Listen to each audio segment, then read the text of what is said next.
Allez, bonjour à tous. Aujourd'hui, on plonge vraiment au cœur de la plante. Le but du jeu, c'est de décortiquer son fonctionnement. On va voir comment transformer la biologie, qui parfois peut paraître un peu complexe, en un outil super concret et indispensable pour n'importe quel futur pro de l'agriculture. Et on commence tout de suite avec une question qui a l'air simple, mais qui est fondamentale.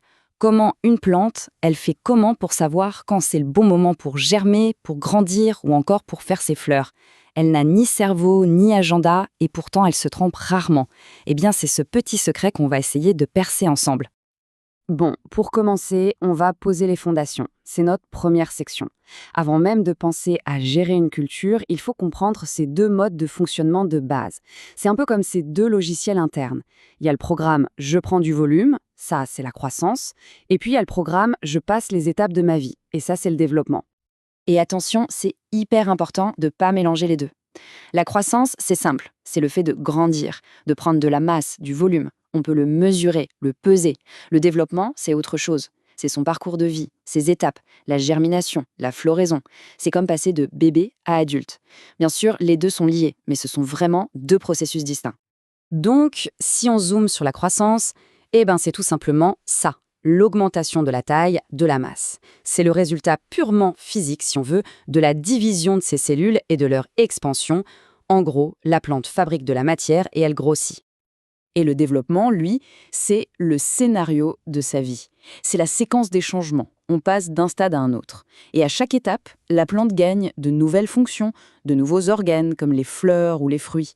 Elle ne fait pas que grandir, elle se transforme. Et ce scénario, il suit en général 4 grandes étapes. Ça commence évidemment par la germination, puis la plante s'installe, c'est la phase végétative où elle fait ses racines, ses feuilles, ses tiges, elle s'ancre. Arrive ensuite le moment crucial, la floraison pour la reproduction, et pour finir, la sénescence, la plante vieillit, le cycle se termine. Voilà pour les bases. Maintenant qu'on a les grandes étapes, on passe à la deuxième partie, le calendrier de la plante. Comment elle gère son temps? Parce que, évidemment, toutes les plantes n'ont pas le même rythme. Et comprendre ça pour un agriculteur, c'est juste fondamental. Alors, on a différents types de cycles. On a les annuels, qui font tout leur cycle en moins d'1 an. Pensez au blé, au soja, mais aussi aux coquelicots. Ensuite, il y a les bisannuels, comme la betterave ou la carotte. Elles ont besoin de 2 ans pour boucler la boucle. Et enfin, les pluriannuels ou vivaces, qui vivent plusieurs années, comme la luzerne, un pommier ou le liseron. On voit bien que ça concerne autant les cultures que les adventices. Ok, c'est bien beau tout ça, mais la question reste, qu'est-ce qui donne le top départ? Quel est le signal qui dit à la plante « Allez, c'est le moment d'arrêter de faire des feuilles et de commencer à faire des fleurs ?» La réponse tient en un mot, un concept clé, l'induction. Il faut voir ça comme un déclencheur interne. C'est un processus invisible qui, en réponse à un signal de l'environnement, va dire aux zones de croissance de la plante, les méristèmes, « Stop, on change de programme » et hop, on se met à produire des fleurs au lieu de feuilles. Et ces signaux, justement, c'est quoi? Eh bien, la plante est une excellente observatrice de son environnement. Le signal, ça peut être une période de froid obligatoire, on appelle ça la vernalisation. C'est super important pour le blé d'hiver, par exemple. Ça peut être la durée du jour. Ou alors, ça peut même être un stress. Un manque d'eau, un manque d'azote. Parfois, ça pousse la plante à se dire « Vite, il faut que je me reproduise avant qu'il ne soit trop tard ». Et tout ça, c'est une question d'équilibre. Une plante qui est trop confortable, avec beaucoup d'eau et d'azote, va parfois privilégier la croissance végétative, faire plein de feuilles, au détriment des fleurs. C'est exactement pour ça qu'on taille un arbre fruitier.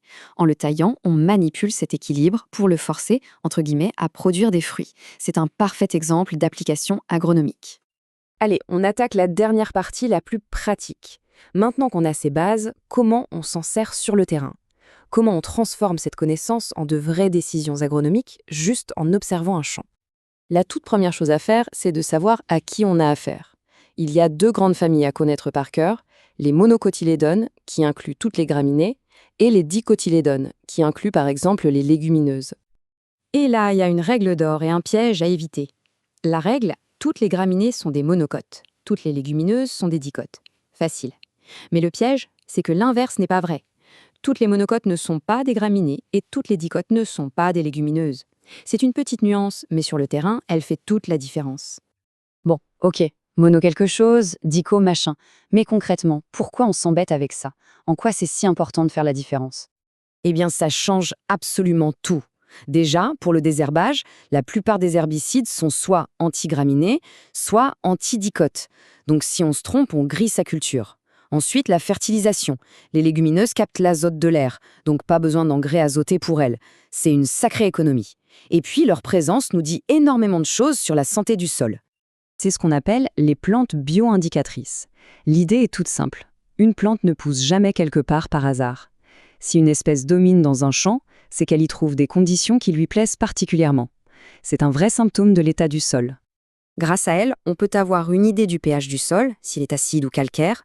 On peut repérer une zone de tassement ou un endroit où l'eau stagne. La présence de certaines plantes peut même indiquer une carence en un certain élément. Bref, c'est un diagnostic à ciel ouvert. En fait, c'est ça la clé. La flore spontanée d'une parcelle, c'est un livre ouvert.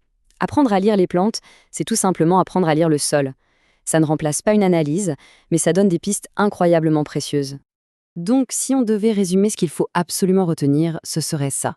Premièrement, croissance, c'est la taille. Développement, c'est les étapes de la vie, faut pas les confondre.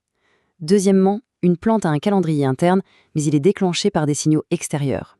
Et troisièmement, savoir reconnaître une monocote d'une dicote, c'est la base pour bien gérer ses traitements et comprendre son sol. Et on va finir là-dessus. La prochaine fois qu'on met les pieds dans un champ, une prairie ou même un fossé, au lieu de juste voir de l'herbe, on peut se poser la question « Tiens, qu'est-ce que ces plantes sont en train de me raconter ? Quelle est l'histoire de ce sol, juste ici sous mes pieds ?»